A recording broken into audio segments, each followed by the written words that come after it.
Now, I know for many of you this is going to be difficult. Don't worry, I understand. You can rewind my videos.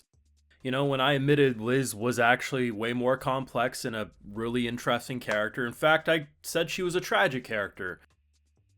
You know, it killed my soul. I felt like I needed a line of something just to get through it.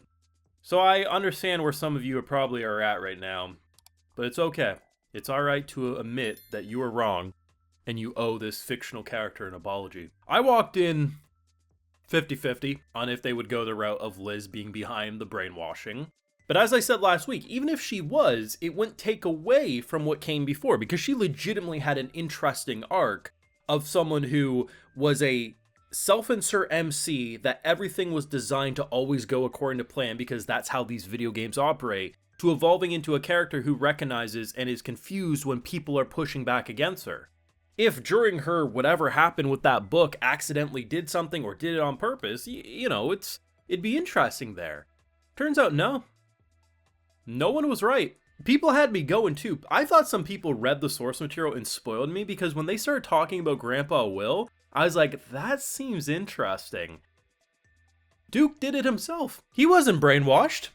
He was just faking it because he loves this girl so much that he wanted to exile her because that's what she wants. If that ain't love, I don't know what is. But yes, turns out, Liz was fine.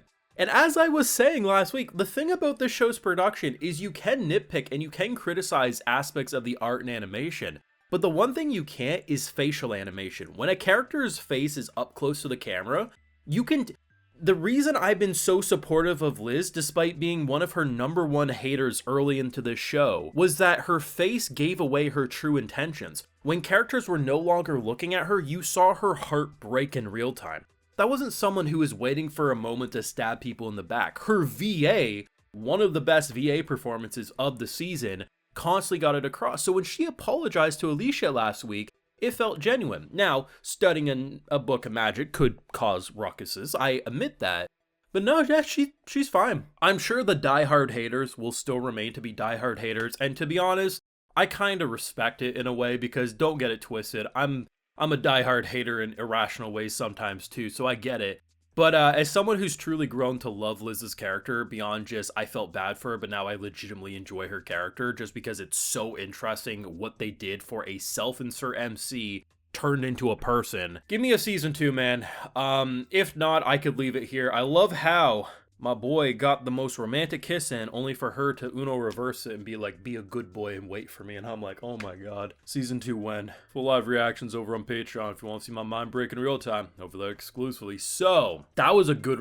That might be one of the best red herrings because my predictions and my ideas, I said it last week. I said the Queen Mother. Yes, the Queen Mother, if she was still alive, would be old as hell. But I mean, if Queen Victoria and the royal family can make it ancient wise, like why can't someone in a fictional world like this? But I was really interested in people's theories last week when they were talking about what if the Queen Mother's fear about Grandpa Will wasn't unjust and actually he did something. And to be honest, he had some menacing looks in this episode, and it was a really interesting theory, but I think it works so much better that it was beyond anything anyone predicted. Now, these videos have done surprisingly well for me, more so than I thought possible for a Villainess show. And I saw literally 0 people say they thought Duke did it to himself and it was all bullshit. But when you think about this show and how it started, what has been this girl's primary objective this whole time? To be the villainess who gets exiled. The fact that they make it come full circle and this man who's saying he loves her 100% does the thing to get her exiled. That's actually the most romantic thing you could do for her. And I think what's interesting is that a lot of my speculation surrounding the show comes from my belief is that the way this world operates is that it started as an Otome game video game. So there's plot points, there are key flag moments that will always happen, but in an Otome game, there is a choose your own adventure side to it, right? So characters can go in different paths, but at the end of the day, 2 things have remained. The villainess, Alicia always ends up exiled or killed or whatever is going to happen, the bad outcome for them, and Liz will always be the heroine who solves the day. And throughout this show, we've seen a lot of moments where ultimately things that were probably supposed to happen to Liz not happening to her, it felt like the world was mad and a lot of bad things were happening. But here's the thing too. Ever since she's been reborn, we now have confirmation that the Blackthorn Rose is basically symbolizing that she has took over control of this game state. But I do kind of feel like there's like an almost a little bit of a tug of war. The New World Order, that being our girl reincarnated, and the old kind of cliche, here's the plot points needing to go this way. But the idea that we can still progress down certain plot points, like the idea of exiling your character, which here's the thing, ever since I started watching these shows, there's almost always the fear of, oh my god, if I do this, I'll get exiled. Like, Baccarina was the first to really, like, kind of hammer that in, at least for what I was watching. And it was always silly. Like, it was always like, this girl's so dumb, like, she's never gonna get exiled. Or, if we go down the wrong road, we're gonna get killed. The fact that they honestly, this is the first time I've seen this, they committed to the character being pushed out, ostracized from the freaking kingdom, but it's actually the good ending here. There's a lot of potential. Like, they're definitely hinting at an interesting season 2. Now, the thing about this is I really don't know how popular these series are in Japan, so I have no idea if we'll get a season 2. The only season 2 Otome game show I watched was Baccarina, I'm pretty sure. Everything else has only ever been a single season. The lucky thing is I think this is a very satisfying stopping point. Like, yes, it's open-ended, but I don't know, like, I feel good with leaving it off here. I really felt like everything kind of came full circle. Duke, who I thought was actually going to be more of a creepy kind of love interest character, turned out to be surprisingly romantic. I'm like, shit, bro, give me my kiss next. Goddamn.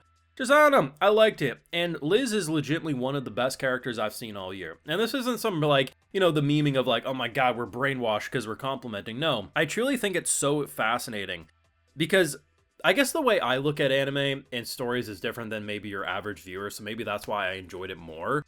It's not to say like I'm better than other people or something. It's just like the way I view certain things, I think allows me to appreciate or maybe not appreciate things the same way as maybe the majority, which maybe that's why you like coming to my channel sometimes. I don't know. But when you really think about it, your self-insert MC, aka Liz, when you play a game like this, has no personality. The personality is what you choose as the viewer. So if you were to be reborn into this game, yeah, everything's gonna be like a magnet coming into her. Everything that she wants, she gets because she's the game's centerpiece. So watching that over the course of it, push back against someone, and then fully evolve and actually take responsibility. That was the thing that allowed me, when she initially apologized after attempting to kill Alicia, that was the moment that I bit my tongue and said, damn it, this is more interesting than I was giving credit. It allows you to get infuriated as this dumb bitch, like, screw her, only for them to sucker punch us and say, actually, it's way more complex. And I much prefer them going this route. I was gonna be okay if they went the route of her doing something bad now intentionally after not doing things intentionally, because it wouldn't take away from everything that made the show so special. But I much prefer her being like, nah, I've been holed up in my room. I can control my emotions now. Could it still go bad? Sure. But I just prefer it. Some people say I overhype the show. Some people say, I just say, shut the hell up. I love this show. Your thoughts down below. Leave a like if you enjoyed, subscribe if you're new around here, of course, ring that bell, and like I mentioned, got those full live reactions over on Patreon, and day while you're over there, I'll also give you a video shout out. So today we got Attack Owl, Gomison, Count Viscount, Ciaris, Ryuki, Zuda, Rerun, Ben Liu, DJ Samuel, Taco Tuesday, and we also have Benjamin Henderson. So I appreciate the support, everyone. Please take care. Y'all have a good one.